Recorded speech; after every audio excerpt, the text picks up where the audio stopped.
Point two is functions.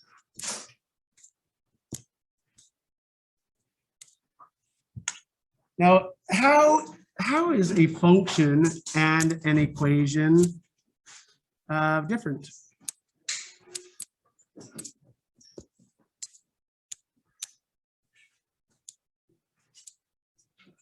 Or are they the same thing?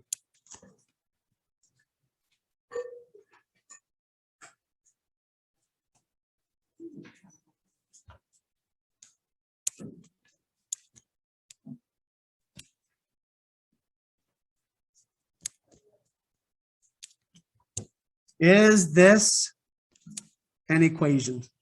Yes. What makes it an equation? The equal sign. Yeah, the equal sign. The equal sign makes it an equation. This is an equation. This is an equation. Is it also a function? Well, if I graph it, yeah, I'm going to find out that it is also a function. I agree with you. What about this? What if I have something like this? 3, oops, how did it change all of a sudden? What if I have something like this? 3x plus 2 equals, how about 17? Is this an equation? This, why? The equal sign makes it an equation. I agree with you. Is it a function? I agree with you. It's not. This is an equation. I'm going to move this down. I always hated when teachers did that. It's like, you know, I can't just grab my notes, the stuff in my notes, and drag it down. That's just mean. Just mean to do that. Like, how do I fit this into my notes when Mr. Hall just drags everything down? I just want to say that the first one, I really want to make this note that the first one is also a function. I'm just going to drag that down a little bit. Mr. Hall, doesn't have to be perfect. No. Okay, so this is also a function. Is this also a function? Yes, no, maybe so? No. No. This is not a function. In fact, it's, yeah, so not a function. Is this x squared plus y squared equals 3 squared? Is this an equation? Yes. Yes. Why? The equal sign. The equal sign. This is an equation. This is an equation. Is it a function? Yes.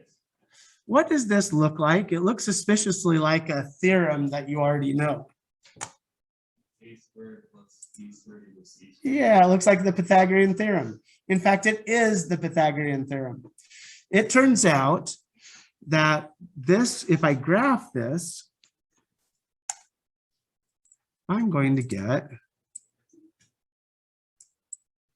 a circle with a radius of what? Any guesses? Yeah, 3. Yeah, 1, 2, 3. Yeah, so there's lots of equations for a circle, right? We have the equation of the circumference. We have the equation of the area of a circle. This is the equation of the graph of a circle. This is the equation of a graph of a circle. This is the equation of the graph of a circle, with a radius in this case of 3 and centered at the origin. And then you can do transformations of it. You could make it larger by changing the, your C value. You could also shift it right or left depending on whether you did something in, to your X values or to your Y value. You could have it shift up or down and just doing transformations. So now when we look at this, then the question then is this a function?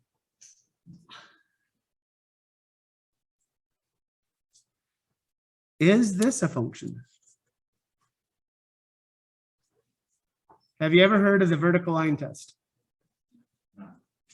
Vertical line test says that if I draw a vertical line anywhere on the graph, it cannot cross the graph more than once.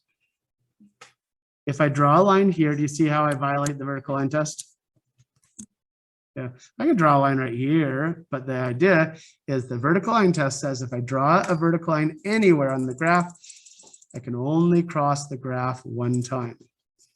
So this is not a function. This is not a function. It violates the vertical line test. What's the vertical line test again? A vertical line can't. Yep, a vertical, yep. If a vertical line crosses the graph more than once, it's not a function. If the graph crosses, if a vertical line crosses, let's do that right. If a vertical line crosses the graph more than once, it is not a function. It's not a function. I want you to think of why this even matters. And it seems to me like a lot of gibberish of making rules when you don't need rules, and why do I have to follow them? Sure, I can issue the vertical line test to see it.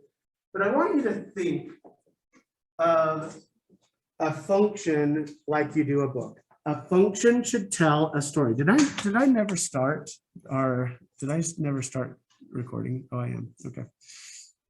A vertical line should tell a story. We should be able to read, sorry, let me say that again. A function should tell a story. We should be able to read a function like we do a book from left to right. So we should be able to read a function.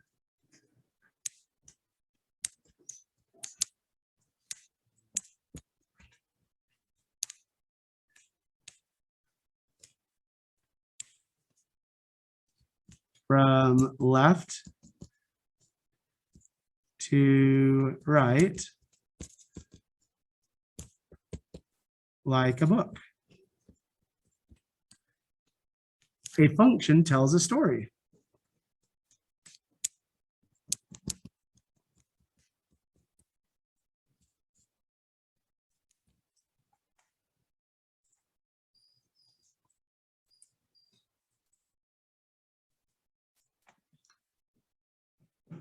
Let's consider this. Am I going too fast?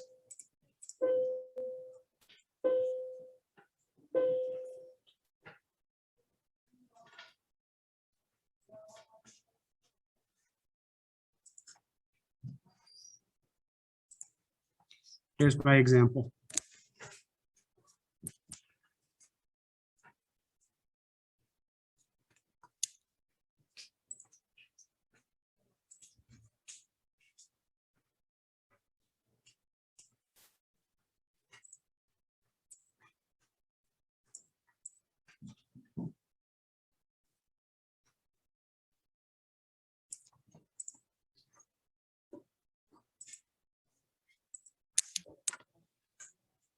This is what kind of function?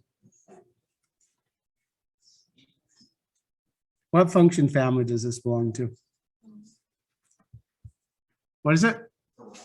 Yeah, this is a parabola, which belongs to the quadratic family. Quadratic comes from the word cuadrado, right? Cuadrado means what? Square. So we're squaring something. This is a quadratic. All falling objects are quadratic. The relationship between time, the x-axis, and the distance, which is your y-axis, that is quadratic. I don't care if you're on the moon, the quadratic's going to look different. The equation will be different. It won't be pulled towards the earth as fast, but it'll still make a parabola. Now, in the context of this, this problem, time, what is this point right here? What's that called?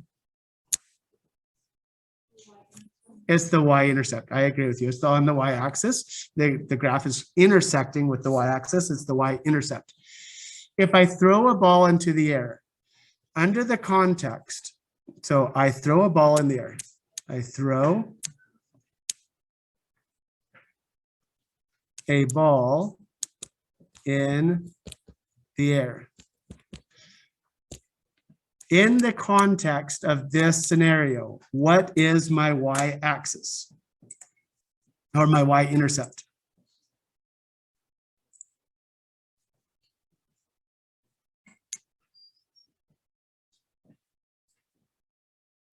At time 0. Yes, sir. It would be the height from where you first threw the ball. Yeah, it's the height when I first threw the ball. So I don't know, maybe I'm standing here, right? I have these huge arms. I don't know, maybe I'm kneeling. That's where the ball, it's the height, what the ball, so the y-intercept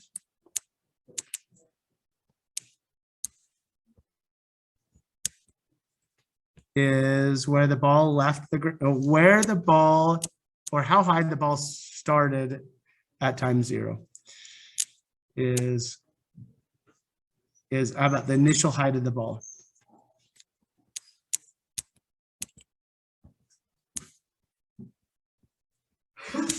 Bless you.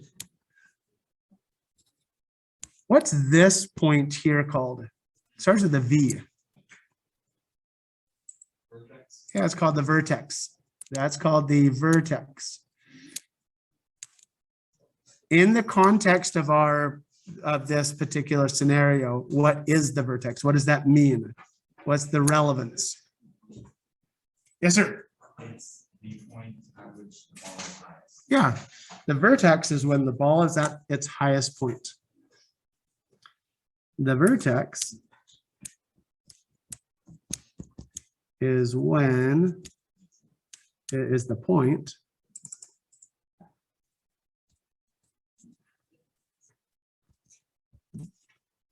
when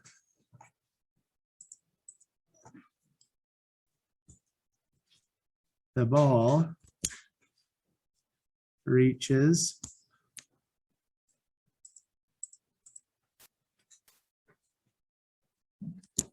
its maximum height.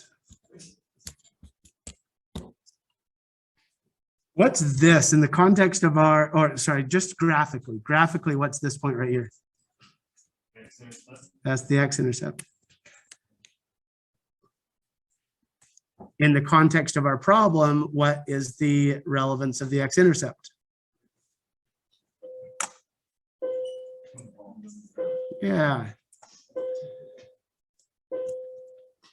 The x-intercept is when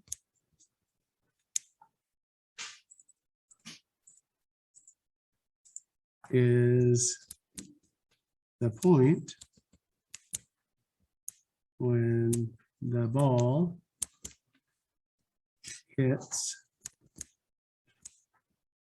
the ground. Is this a function?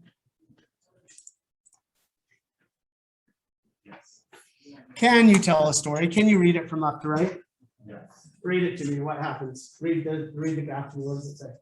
Guy throws the ball goes up, hits the highest point, falls down, and hits the Yep, perfect. Yep, that's exactly what's happening. You can tell a story.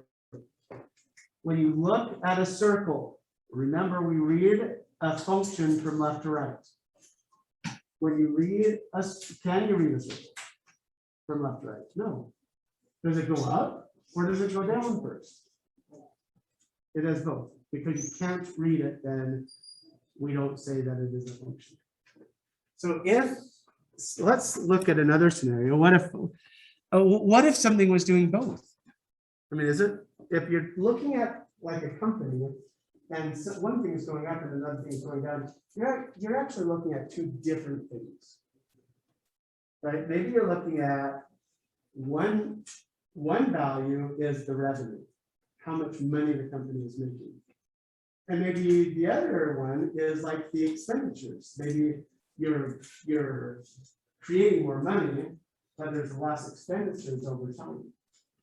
So you would have two different graphs, and that's why we might give them different names. So here's another example. We have a company. So let's say f of x is the revenue.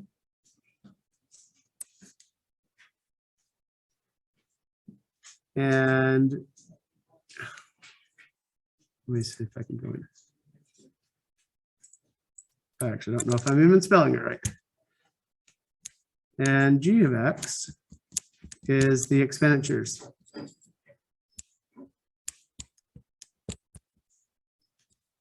that right? Did I mess up on spelling? Is it UE? Yeah. Okay, thank you.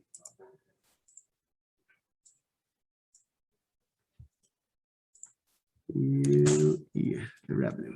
Okay, so let's look at, this is our other scenario.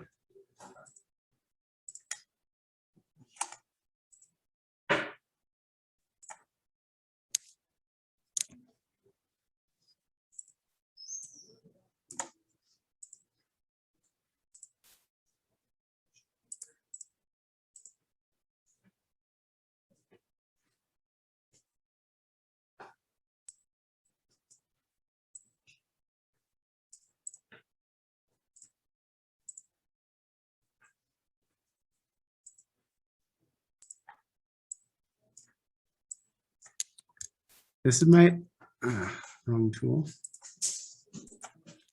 This is my f of x. And this is my g of x. Can you tell a story based upon this company? Can you read these f of x and g of x like a book? Yes. What is happening when you read f of x? What does it say? It goes up. And it looks like it goes up at a steady rate, which is probably abnormal for a company. It's probably going to go sometimes a little steeper, sometimes maybe a drop, and it should be more of an up and down. But we can still read this from left to right. And we can see that based upon my f of x, that the revenue of the company increases at a regular pace over time. Do you see that? We can actually read it from left to right. We can see it goes up. What about g of x? Can you read a g of x? Yes. What does g of x say? What is happening with our expenditures? Going down. It's going down. Now we're looking at two different things. So because we're looking at two different functions, then we look at each function individually when applying the vertical line test. Do either of these functions violate the vertical line test? No. No. Can you read both of these from left to right? Do they tell a story? Yes. Yeah, so then they are functions. They are functions.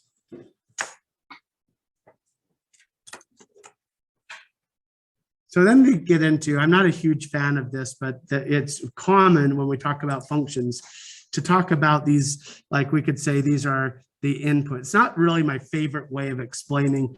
I really think my favorite way of explaining a function is that you read it from left to right and you should be able to tell a story. Yes. Yep.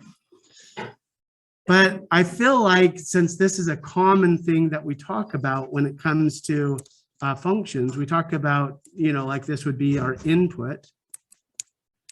And we have, we could say this is 1, 2, 3, 4. And then we'll say, I don't know, over here is our A, B, mixed up. C, D, we'll just throw an E in there as well. And we're talking about this idea, and this is our output. And we're talking about mapping one to the other. So in fact, when we go from input to an output, I could just draw a line and say, we could say this goes to here, but in fact, we're actually mapping it. I'm saying that one goes to A. I don't have to have the arrows, but that's what it implies. The input goes to the output. So the question then is,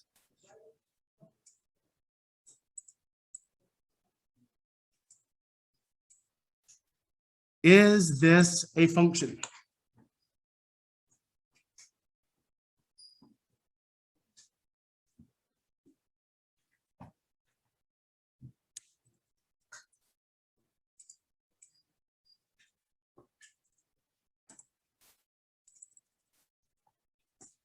I heard somebody say yes. Why?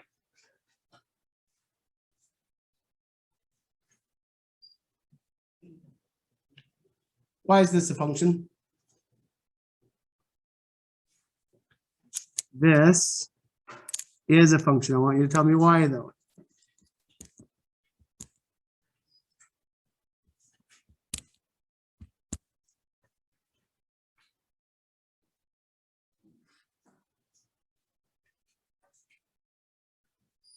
This doesn't violate it. That still makes it a function? This isn't problematic? That 2 goes to C and 3 goes to C? That's not a problem?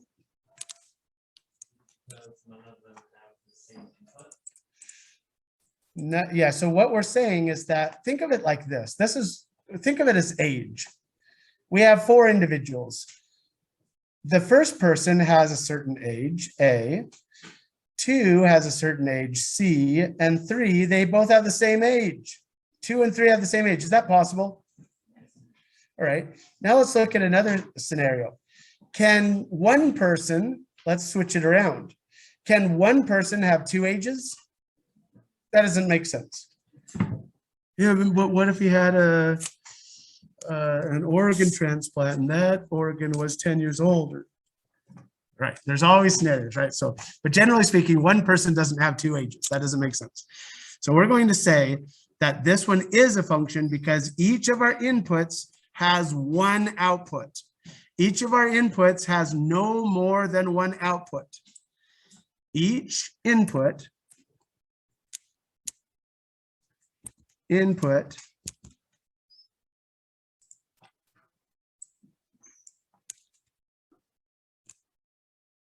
has no more than one output. That's what makes it a function. This is a function for that reason. All right, let's switch it around. What if I say instead, I'm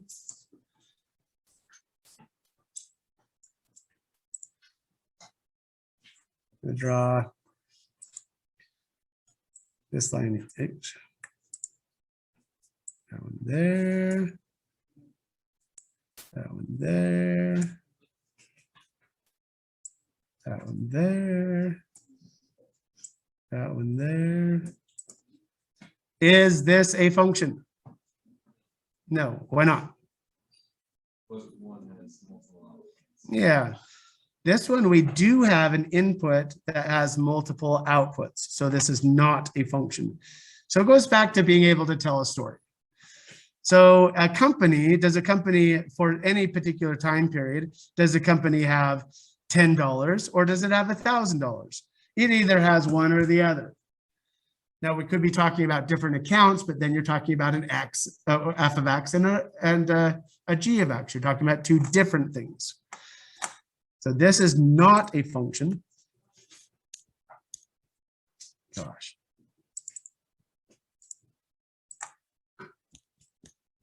This is not a function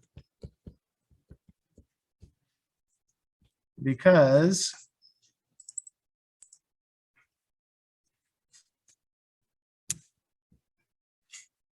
an input has more than one output. That makes it not a function.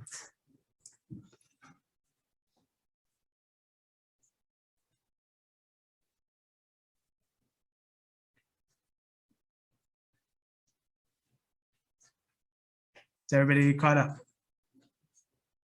Sorry. Okay.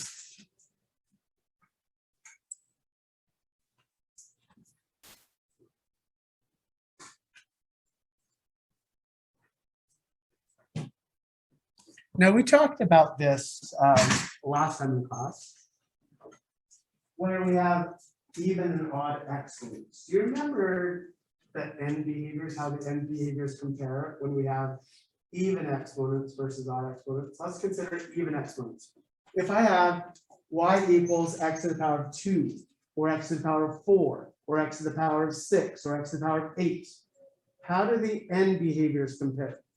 When x becomes, for you, is that larger? Yes, that's when x becomes large, right? For you, it's always this way. When x becomes large, or when x becomes small, when we have x to the power of 2, x to the power of 4, or x to the power of 6, how do the end behaviors compare? They're the same. They're the same. Either they're both up or they're both down, right?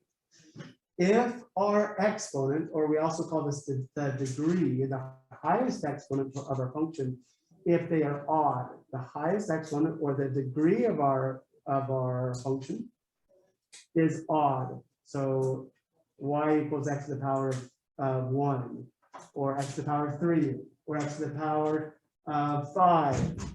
How do the end behaviors compare? They're opposite. Which way? This way or this way? But yeah, both are correct. Yeah. It's this way if what? If it's positive, if your leading term is positive, and it's this way if they're negative. Yep, if they're negative. So now that's a really important idea in general, and that you will see something like that in your homework. But there's another idea called an even or odd function. It's related, even or odd functions are related to the exponent, but it means something more. When we talk about even or odd functions, we're talking about something more. So I'm going to just scroll down a little bit further and talk about, unless you're still copying. Are you still copying? We're good?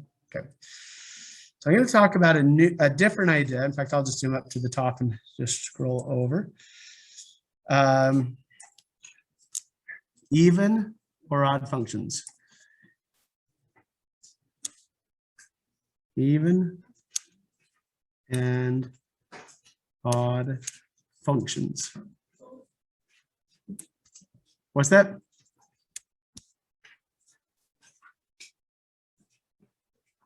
An even function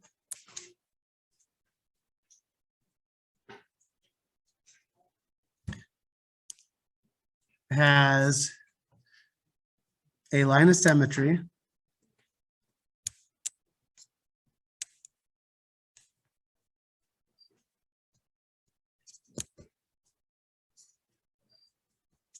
that is the y-axis.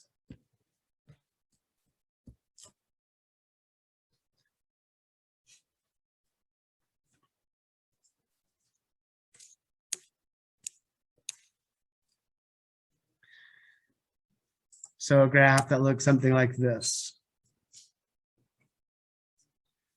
would be an even function. Why is this an even function? Why is this an even function?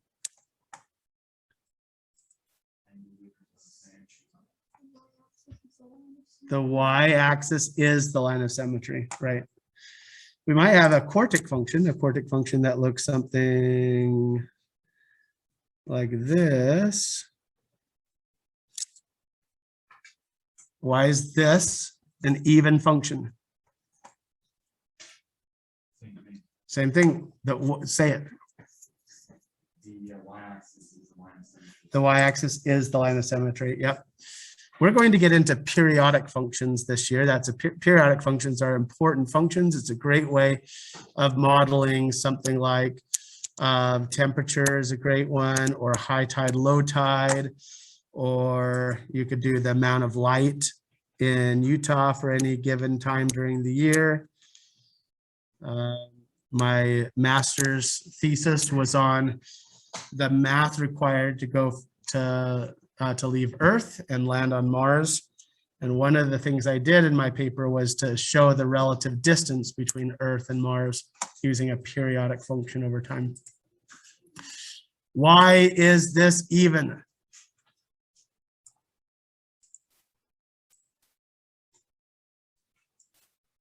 Why is this function even?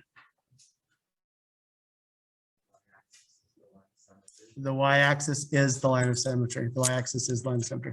All right, let's do odd. Let's do odd functions then. An odd function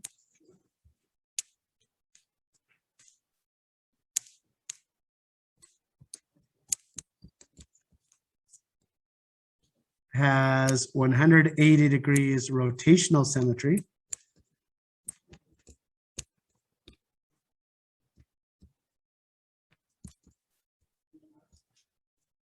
About the origin. What's the origin? Yeah, is 0.00. The origin is 0.00. The origin is 0.00. Let's do some examples.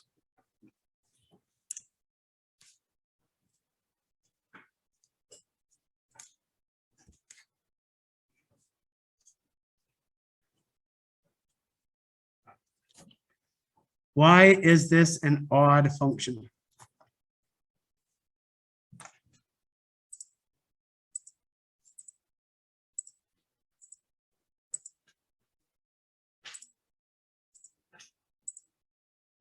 Why is this an odd function?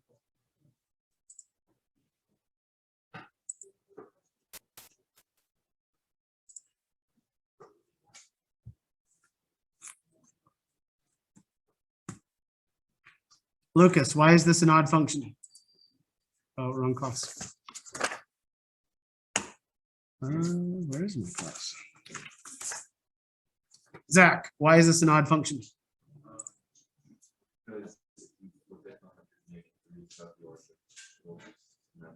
Is it flipping?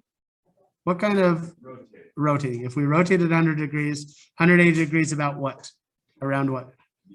It has to be the origin. Yep.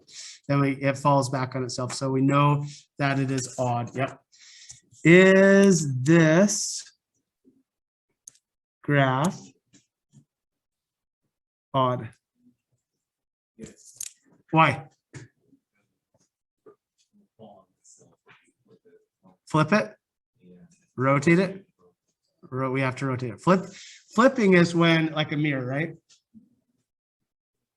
Rotating is turning.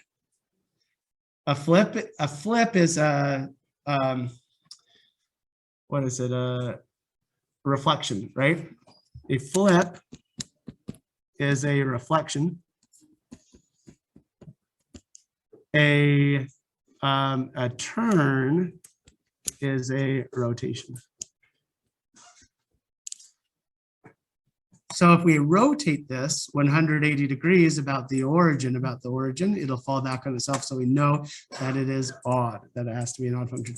I'm going to show you another periodic function. In fact, almost half of the year do you guys know this is a pre-calculus class?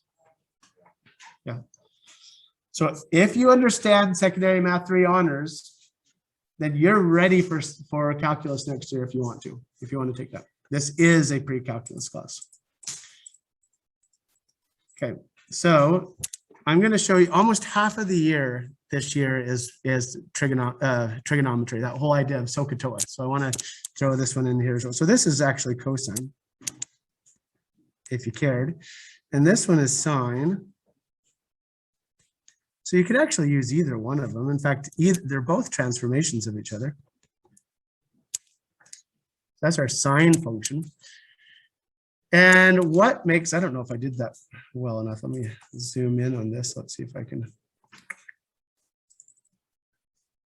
I'm actually not super happy with how I wrote it. So it's not, I guess I just feel like it's maybe a little bit, I want a little bit more perfection in there. There we go.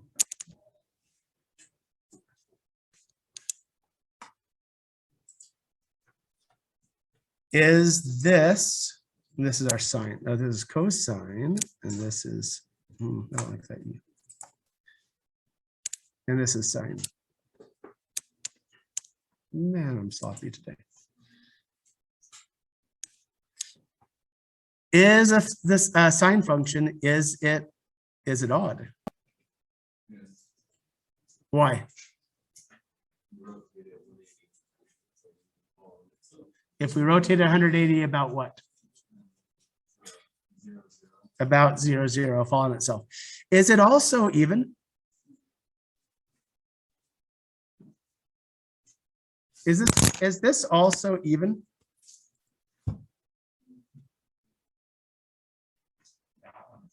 No, it's not. Because if it was even, it would have to have what? A line of symmetry. We don't have a line of symmetry. Or no, it's just, we do have a line of symmetry here. That's a line of symmetry. It's not the y-axis. It has to be the y-axis in order for it to be even. So it's not. So this is how we would tell.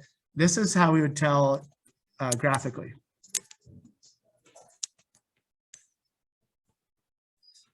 But what about algebraically? How would we tell algebraically? Well, the way that we tell algebraically is, so it's even. So I'll say y equals f of x, that's my function, is even if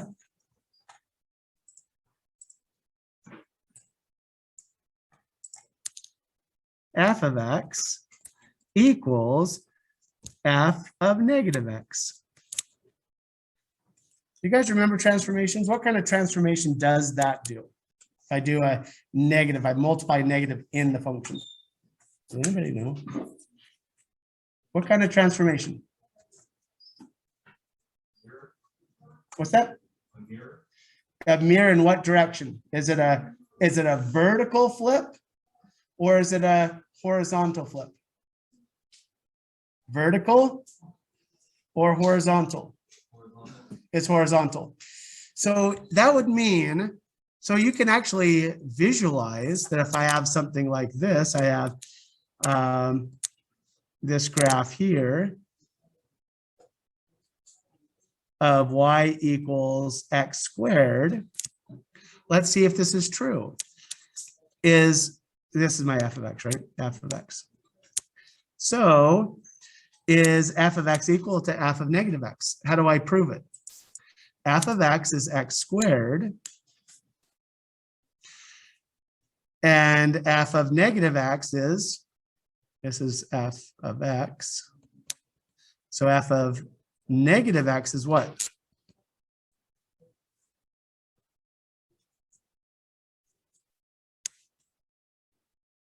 What goes here? If f of x is x squared, what's f of negative x? Well, let's do the math. Wouldn't that be the same thing as negative x in parentheses squared? Isn't that how we do math? If we have like f of x equals 2x plus 5 and we're evaluating, what is f of 2? What do I do with that 2? Louder? Yeah, we replace it with the x. Anytime you see an x, put a 2 in there. So that's going to give me 2 times 2 plus 5, which is 4 plus 5, which is 9. So f of 2 equals 9. Do the same thing. If in the parentheses, I used to have an x squared, I used to have an x, and now I have a negative x, what does that mean I do to the function?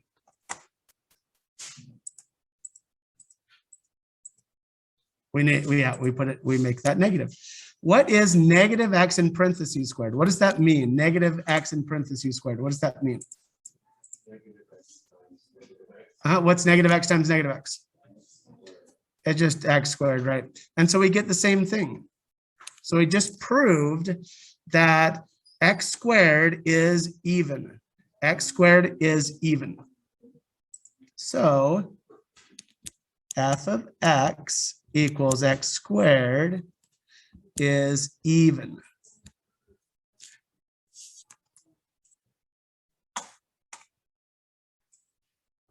So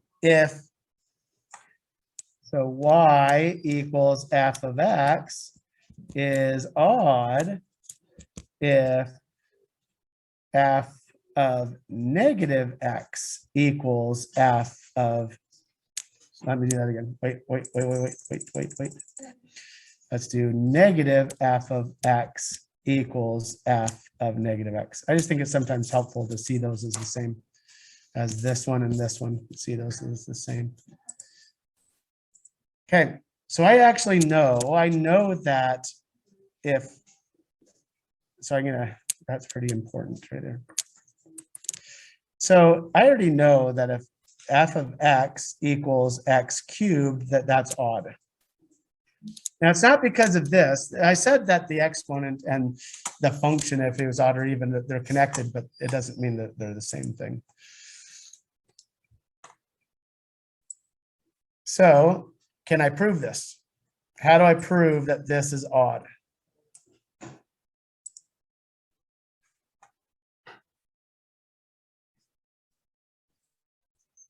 How do I prove this is odd?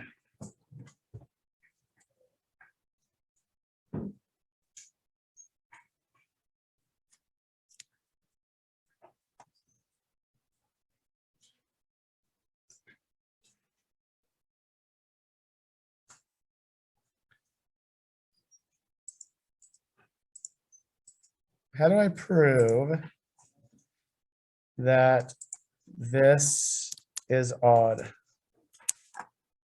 How do I do this negative f of x? If I have f of x, how do I show, which is x cubed, how do I show a negative f of x?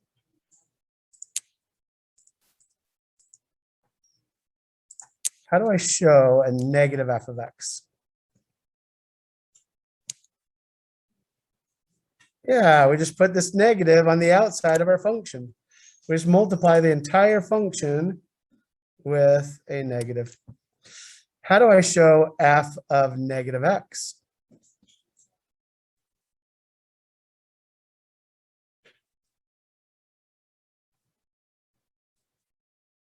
What does this mean? Negative x in parentheses, yep.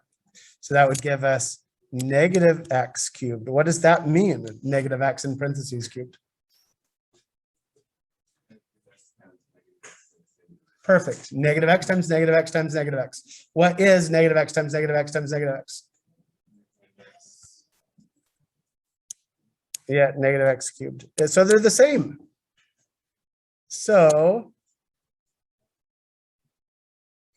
f of x equals x cubed is odd. So we just showed graphically and algebraically. Yes, sir. Yep.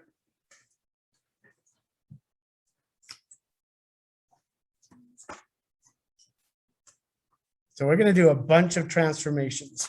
Well, I do want to talk about these ideas. These are important. One, when we multiply to the function, what kind of transformation is that?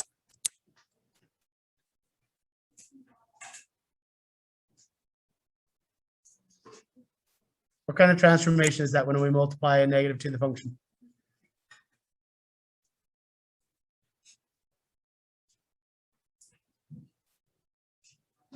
Nobody knows? If we multiply by negative in the function, what does that mean? They're both reflections. What kind of reflections?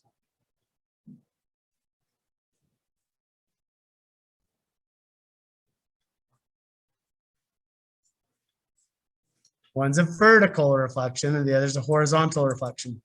When I have a parabola, and I do a horizontal reflection, the graph falls back on itself. So that's why they're the same. When I do a horizontal reflection, the graph falls back on itself. So it's the same thing. Here, I have a graph that looks like for x cubed, I have something that looks like this. Do you see that a vertical reflection and a horizontal reflection will give us the same thing? So that's why If a vertical reflection and a horizontal reflection will give you the same thing, then it's odd. If a horizontal reflection, you can't tell the difference anymore because it just falls back on itself, then the function is even.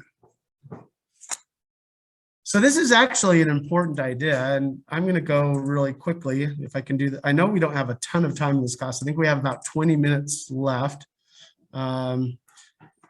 And so I'm already a little bit, there's still some important ideas that I want to cover still.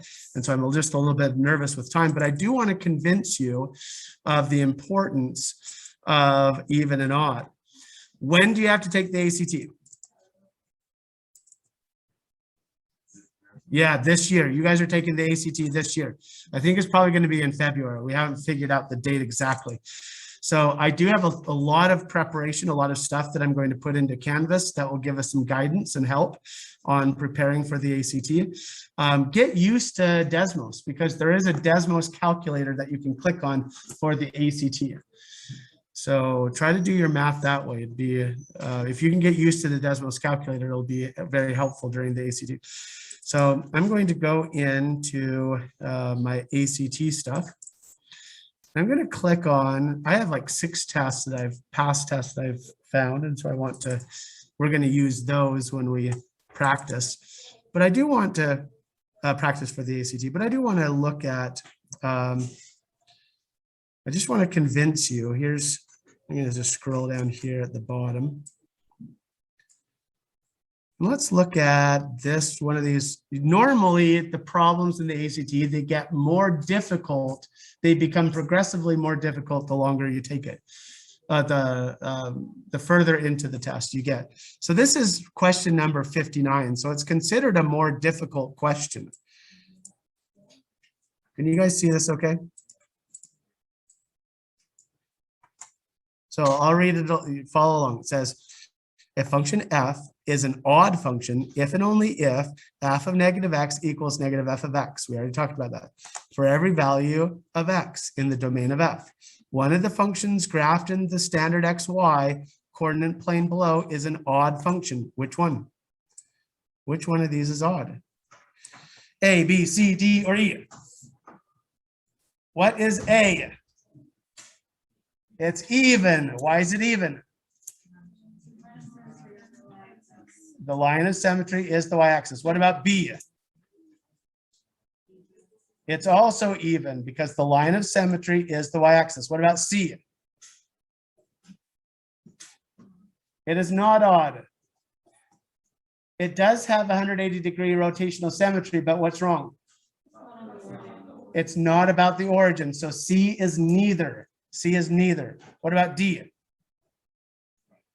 It is also neither. We don't have a line of symmetry that is the y-axis. We do have 180-degree rotational symmetry, but not around the origin. So it is neither. What about E? That one's odd. So the answer to this one is E. This will show up on your, I shouldn't say it will, but there's a high probability that a question about odd, even, or neither, that it will show up on your ACT test. Let's do one more. Yes, sir. Yep.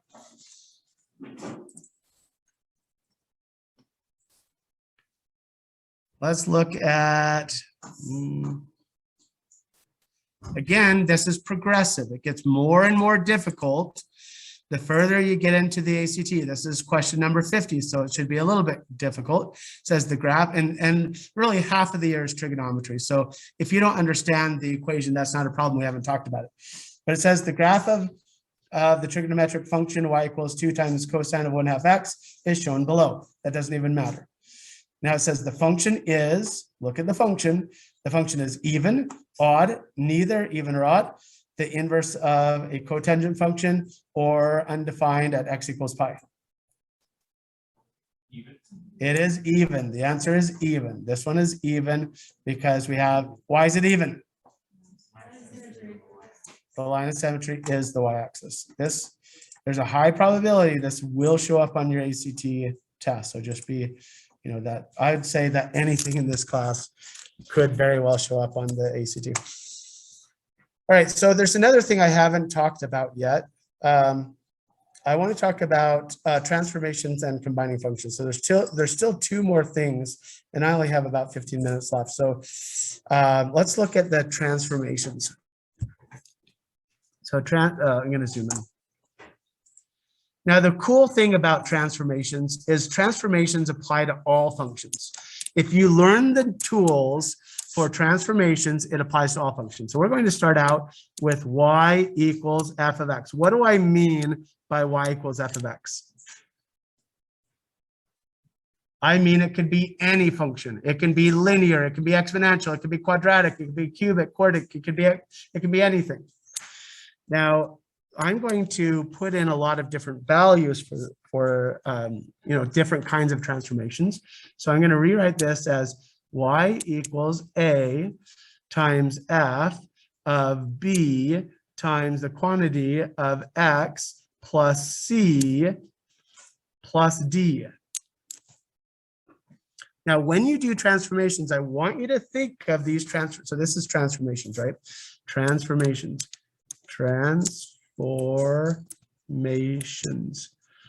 When you think of transformations, I want you to think in terms of in the function versus to the function. In the function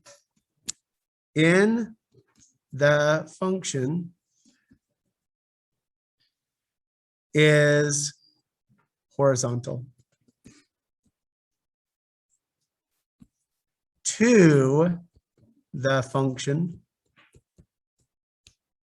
is vertical. Vertical. I want you to think of these when we do something in or to the function. I want you to think of them in terms of horizontal and vertical. I think that will help in understanding the different types of transformations. All right. The question is, what does A do? Any guesses? If I take a function, any function, and I multiply some A value to it, say like a 2. What does it do?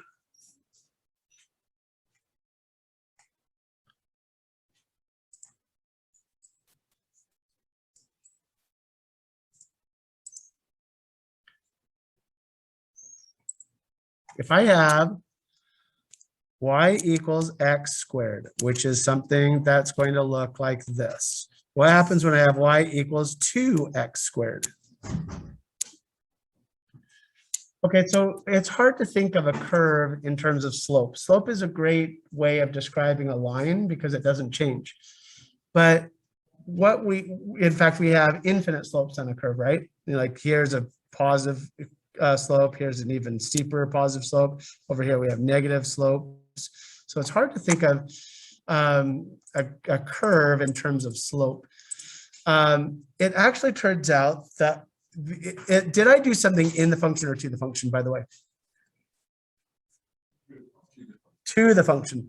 I took all of the function and I multiplied a 2 to it. So that means it has to be what? Horizontal or vertical? It's vertical. In fact, what I did is I stretched the graph by a factor of 2 in that case. So we're going to stretch vertically. It's a vertical stretch so A is a vertical stretch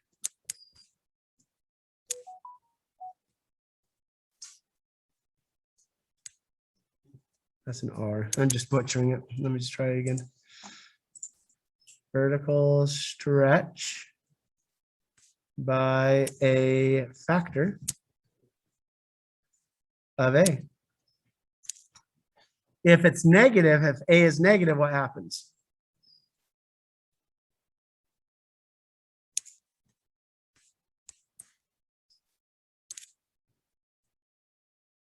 If A is negative, then what happens?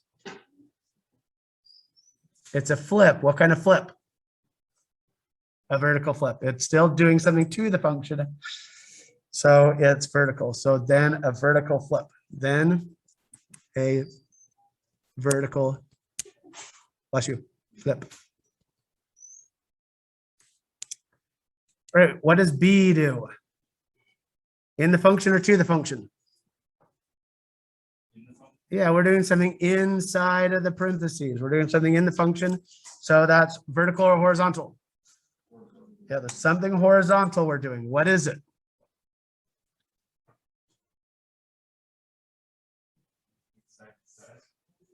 Actually, C, that's what C does. C, when we add or subtract something in the function, that's a shift. A horizontal shift is a horizontal shift.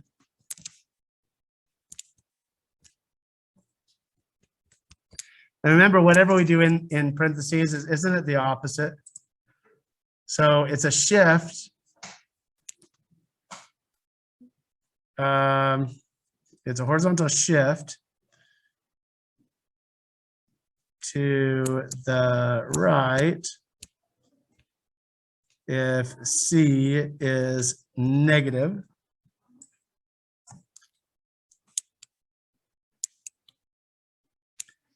And to the left if C is positive. Does that ring a bell? Do you remember that last year? So what does B do? And what kind of stretch? Yeah, we're doing something in the function, so it's a horizontal stretch. So horizontal stretch.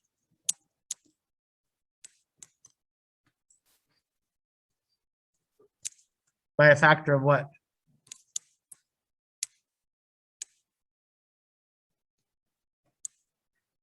There's the tricky part, because in parentheses, it always seems to give us the opposite of what we want. If it's a positive C, I go left. If it's a negative C, I go right. So there's some funny business that happens with B because it's in parentheses. Any guesses what it is? It's a stretch by a factor of what? 1 over B. It's going to be by a factor of 1 over B. By a factor of 1 over B. That's that funny business. Uh-oh, I forgot something. Mr. Hall, you're doing it again. I don't have the privilege to just drag down my math like you do. All I can do is say sorry.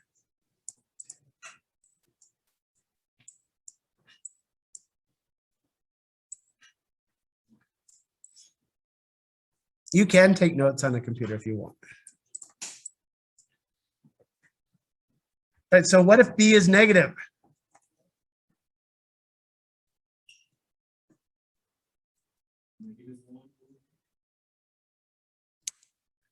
What happened when A was negative? Yeah, and B is B in the function or to the function? And so that would mean what? Horizontal. That's a horizontal flip. If negative, then a horizontal flip.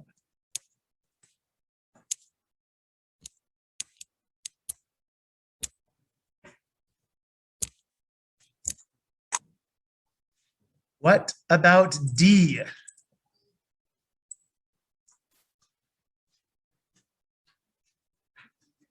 What does D do?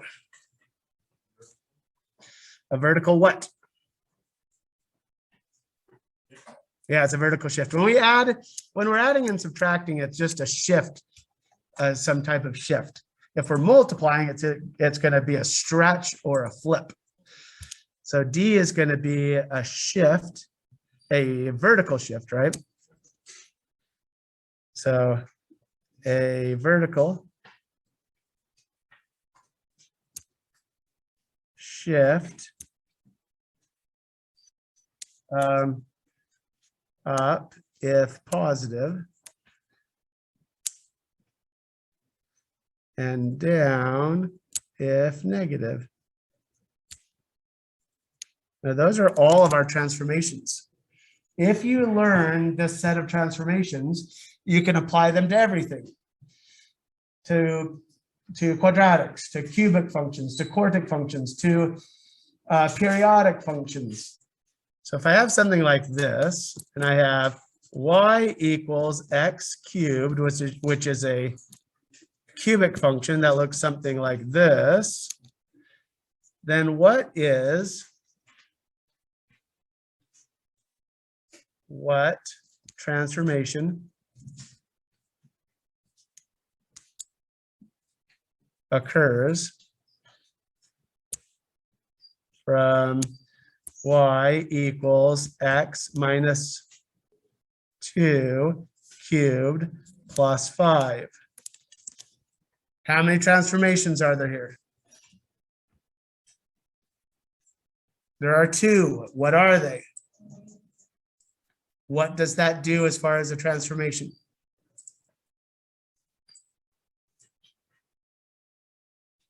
Horizontal and vertical shift. So which one is which? -2 is a horizontal. In what direction? Left or right? Okay, so I'm gonna go 1, 2 over here. So this point right here goes 1, 2 over here, right? And then And then it goes up 5. 1, 2, 3, 4, 5. So I should have something that looks more or less like this. Yeah. Yeah, yep. So this is up 5, and this is to the right by 2. Yep, those are my transformations. Function notation.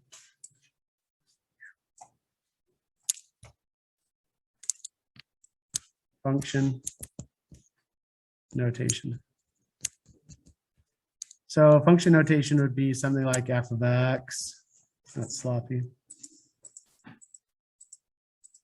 Instead of y equals 3x plus 5, we could rewrite this as f of x equals 3x plus 5.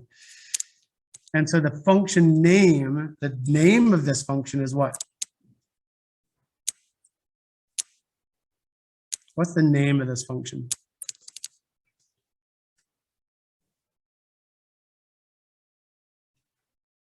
The name of the function is f. And if I wanted to distinguish it from another function, I could say another function name is g.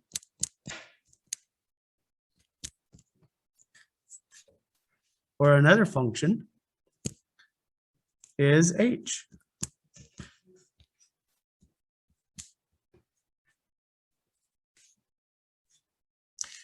These are called, this is normally how you see it in the secondary math 1, 2, and 3 curriculum. But there is another way to write functions. We could write it this way. We could write, like a sub n. Or we could do a sub x, that's fine. We could almost do it, the name of the function is a, with this subset notation indicating that that's what I plug into there. So if I wanted to write something like ace of 0 or ace of 5, what that means is that the 5 is the x, so I'd have 2 times 5 plus 3. Has anybody ever seen this subset notation before? Or is this really strange to you?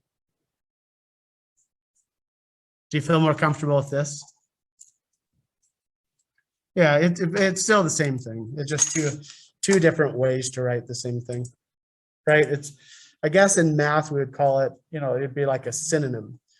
I mean, in language arts, you could say, oh, this math is hard, or you could say, oh, this math is difficult. It means the same thing.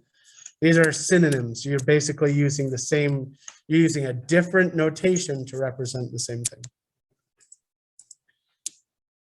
So let's go over to the last idea was piecewise. That's the last idea I really want to cover. And if I'm going too fast, let me know. Just wanted to talk about the notation really quick of what a function looks like. Now you could still write y, it's still a function, but you just haven't named it. That's the helpful part with f of x and g of x and so forth. So let's look at piecewise functions.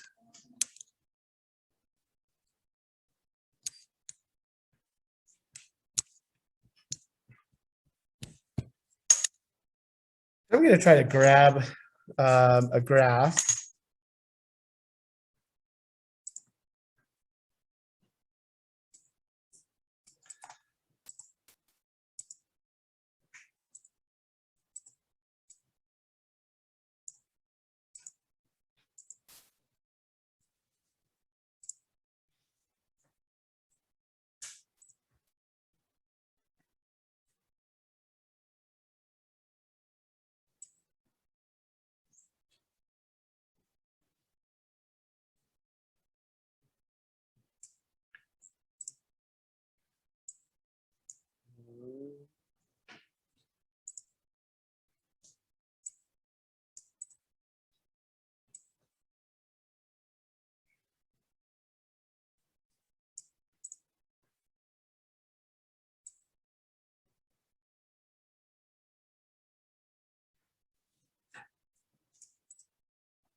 Let's do that. I'm going to write a piecewise. Now, if I look at this graph right now, it's made up of 3 different, what kind of functions? Linear functions. So I'm going to try to write an equation that represents this. Now, if I think back on all the function families I know, linear and exponential and quadratic and so forth, I can't think of an equation that would help me model this because it's already broken into pieces. So instead, I'm going to write this in pieces.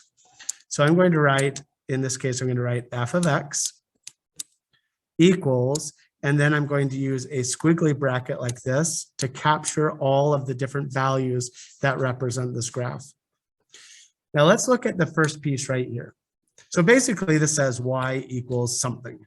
And I'm going to, I'm going to basically list a bunch of different functions here that make up the pieces of this entire function. Now let's look at this first piece right here. Let's get rid of the y. Right here. What is the equation for this graph?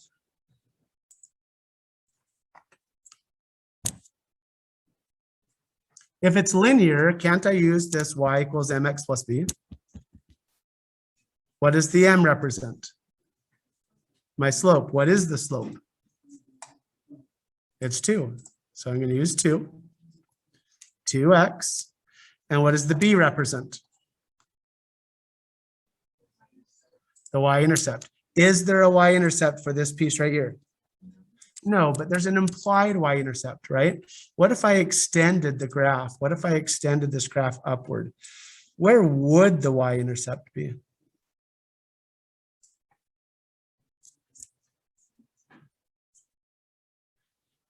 Is it 6? Is it so? This is 0, 2, 4. So yeah, it looks like it's about 6. So we're looking at it being about 6. I agree with you. That's probably a good guess. So we have this is plus 6. Now I'm limited on what x values I'm going to use for this equation. This equation is this piece of the equation. This is just y equals 2x plus 6, right?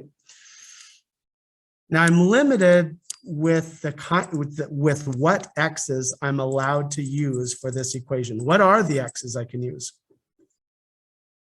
Can I use negative 3? Is negative 3 permissible for this equation? Yeah, it's right. In fact, negative 3 is right here. Negative x is negative 3 is right here. So it is there. So basically I want to capture the interval where I'm using this piece of the graph. What is the interval where I use this piece?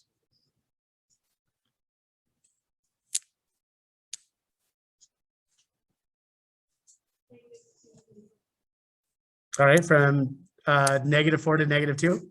From -4 to x to -2 is we have an arrow here. What does that mean? Yeah, it looks like it goes all the way to negative infinity. So I'm going to say it just keeps on going in both directions forever, right? Just keeps on going in both directions. So I'm going to say from negative infinity, I'm going to get rid of this piece here. I'm going to say from negative infinity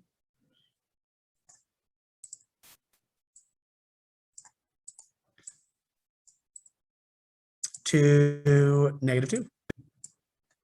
We're going to use this graph. And we could say that 2 is included or not. It's hard to tell what's happening exactly here. We can either say it's included for this piece here or for this piece here. It doesn't matter. I don't care which one. I'll just say it's included here. Doesn't matter. All right, what about this other piece of the graph? What's an equation for this piece here?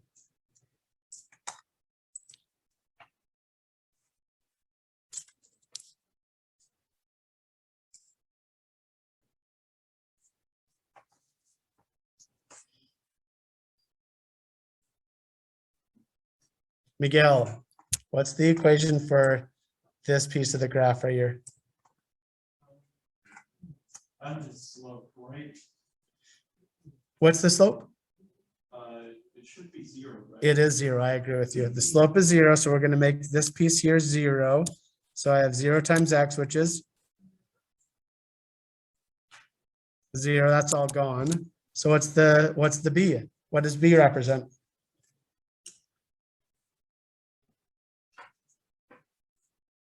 Sorry? 2. Yeah, it's 2. So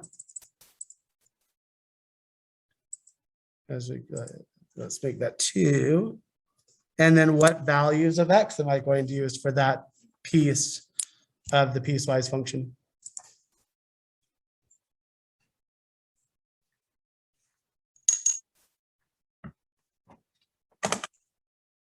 Miguel, any ideas?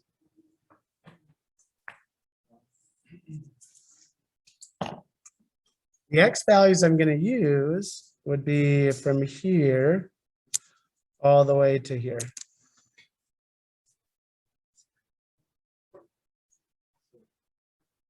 What's the question again? I want to know what X values are represented on this piece of the piecewise. So wouldn't it be negative infinity again? Well, negative infinity is anything from negative infinity to did I miss it? Is this supposed to be a negative 2? Okay. Yeah, if I make a silly mistake like that, just correct me. That should be, I'll just move this over.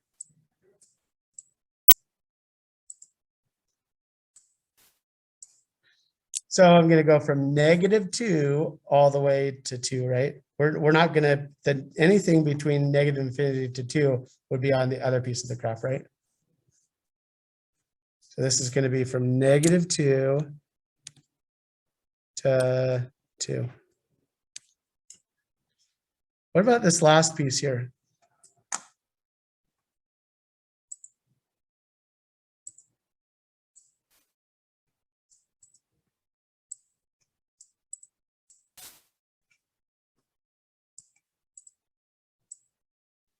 It's still linear, right?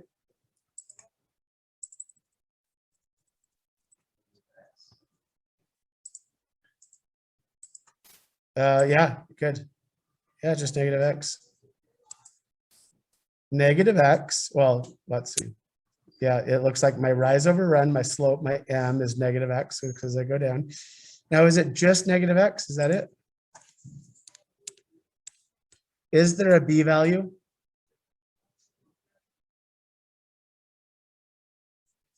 Is there an implied B value here?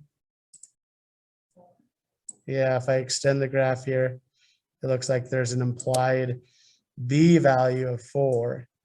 So I'm going to say +4. Oops. Say +4. For what values of X do I use this graph here? Oh, sorry, this graph here.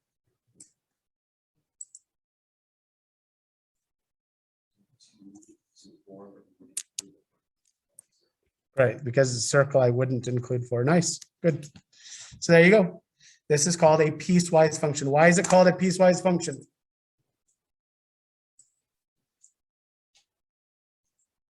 Why do we call this a piecewise function?